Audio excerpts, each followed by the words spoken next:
carro aqui te lembra alguma coisa?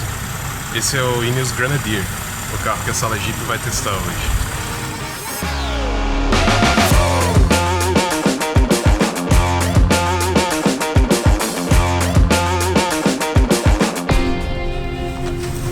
O Grenadier é um 4x4 novo, bem novo.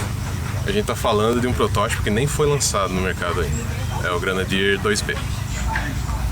A história do carro é bem interessante. Sir Jim Ratcliffe estava com seus amigos num pub em Londres, chamado Grenadier, e eles estavam discutindo sobre o fim da era Land Rover Defender, carro das chapas de alumínio. Um carro robusto, um carro grande, confortável, mas principalmente utilitário. A Ineos, fabricante do Grenadier, é uma empresa da indústria química. Eles fabricam barcos, fabricam equipamentos para a Fórmula 1 e são patrocinadores de uma grande equipe de ciclismo de rua.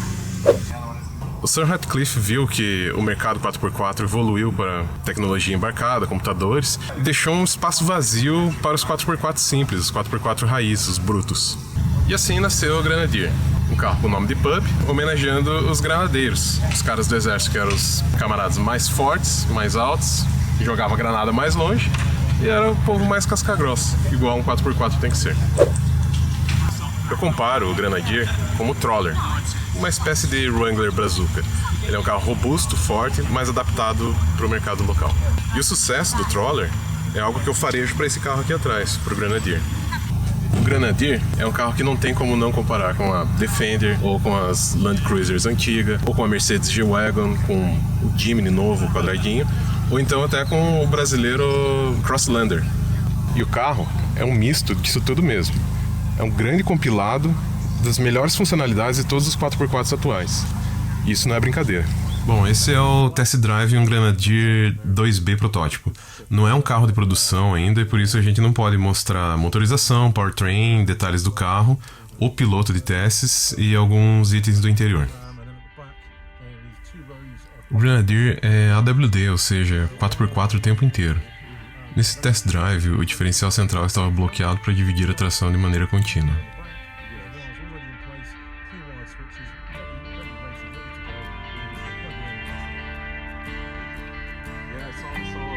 O desenho é o clássico chassi e carroceria, suspensão simples de mola e amortecedor, eixos rígidos bloqueáveis de fábrica, incluindo o bloqueio central.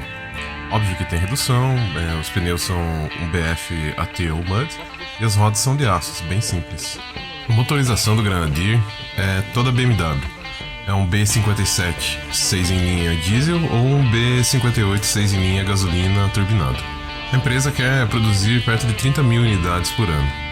A ambição é focada em um público específico para uso utilitário, profissional, até militar ou então lazer.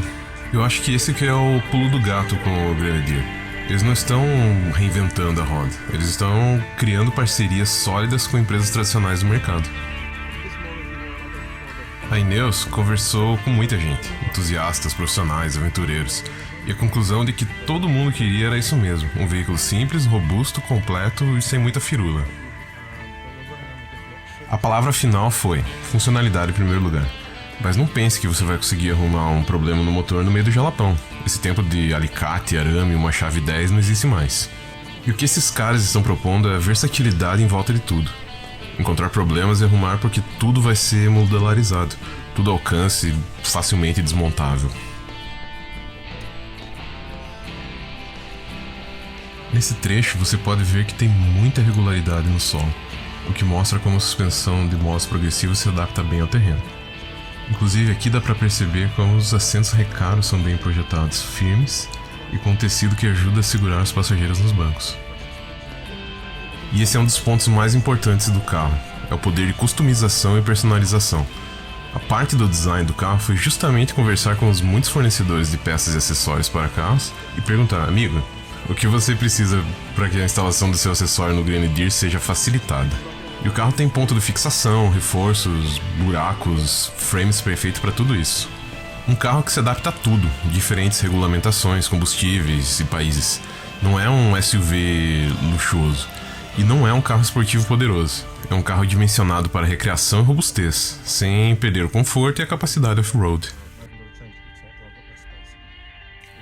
Essa parada do carro é o momento em que o piloto reduz o carro de high para low E o teste é subir a ladeira bem devagar, câmbio automático controlado pelo carro, e dá pra perceber que tem muito torque sobrando por causa da reduzida.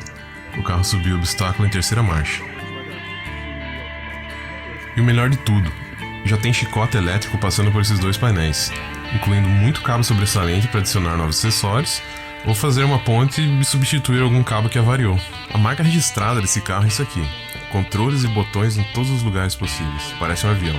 Aqui no painel tem o básico para o ar-condicionado, aquecimento de banco, pisca-alerta, o básico de todo o carro. Já aqui nessa parte de cima você tem todo o comando 4x4, tudo com nomes e botões identificáveis. E o mais legal desses dois painéis é que tem uma coisa muito interessante, você pode desparafusar tudo para um reparo ou instalar novas chaves e relés. Aqui o piloto seleciona a troca manual de marchas, ele reduz para a segunda e logo em seguida para a primeira marcha. A inclinação da descida é bem íngreme e ele freia o carro completamente para mostrar a eficiência do sistema de freios. Com o carro em primeira reduzida ele solta o freio rapidamente, o que faz com que o câmbio e o motor gerencie a velocidade de descida do carro sem perder tração ou controle.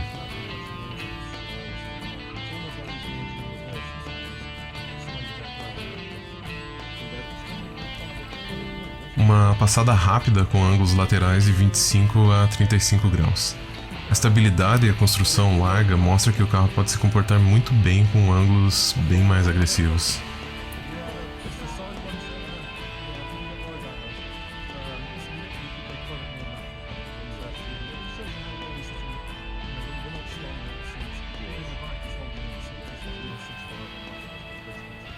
Nessa travessia de riacho, os ângulos de entrada são bem acentuados e o degrau da margem tem quase meio metro. A coluna d'água nesse trecho era baixa, entre 40 e 50 centímetros, e o ângulo de saída também era acentuado e angulado.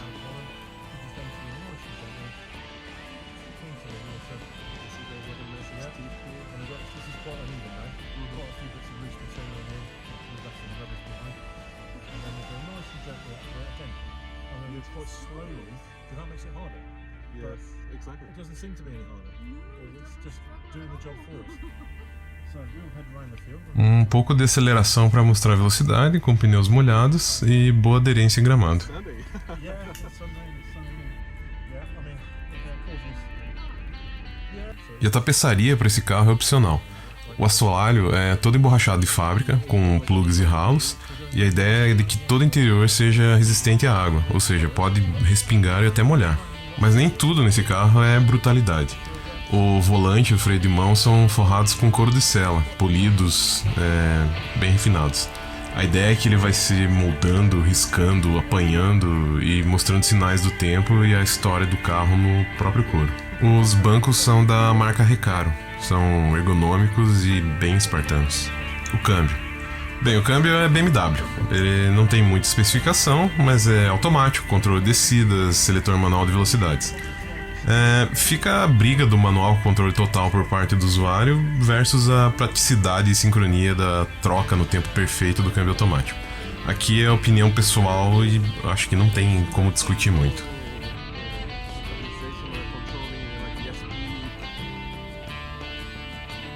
Entrada em um trecho simples de trilha, estreito, e manobra para retorno em área bem confinada.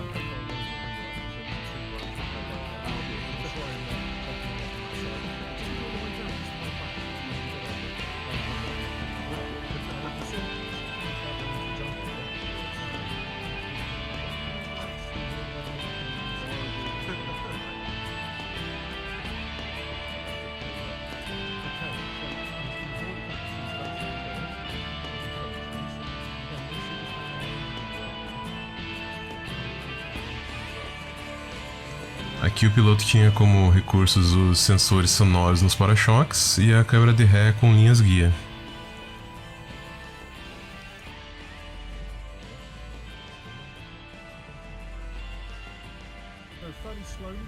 O famoso teste das costelas de vaca.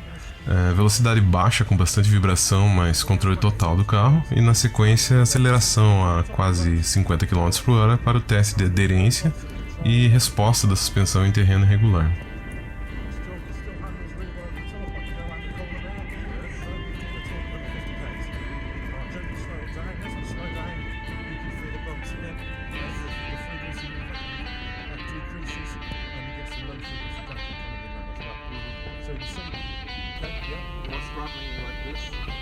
Aqui o piloto chegou a quase 70 km por hora para mostrar a aceleração e controle do veículo em terreno irregular.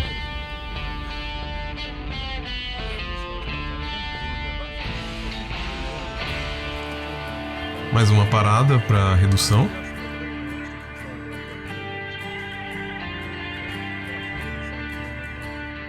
A travessia do riacho é a mesma anterior, mas dessa vez o piloto optou por reduzir e cruzar o trecho em velocidade bem baixa, mostrando o controle da tração, suspensão e câmbio durante a descida e subida dos barrancos.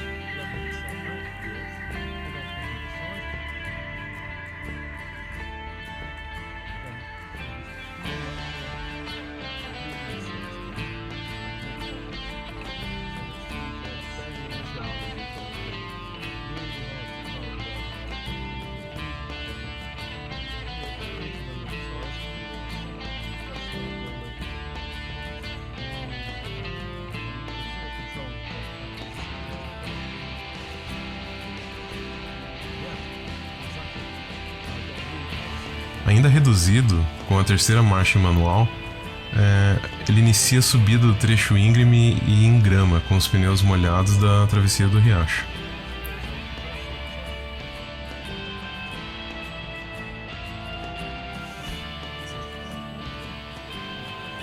Reduzindo para a segunda marcha, mais freio motor, então primeira marcha e freios, onde o carro novamente parou sem problemas na descida íngreme.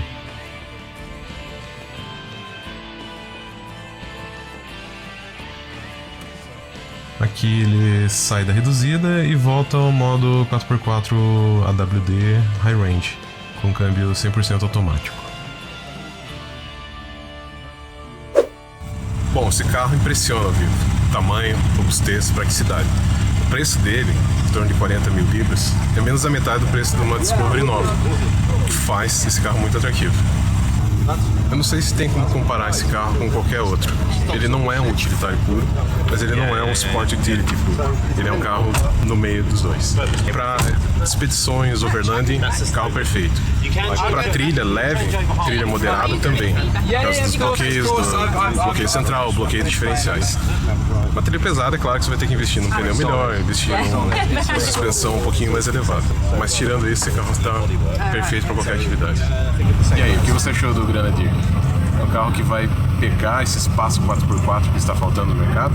Deixa aí nos comentários, fala o que você acha, veja o que você quer saber mais sobre esse carro. Provavelmente a gente vai fazer um test drive nele no futuro. Esse é o protótipo 2B.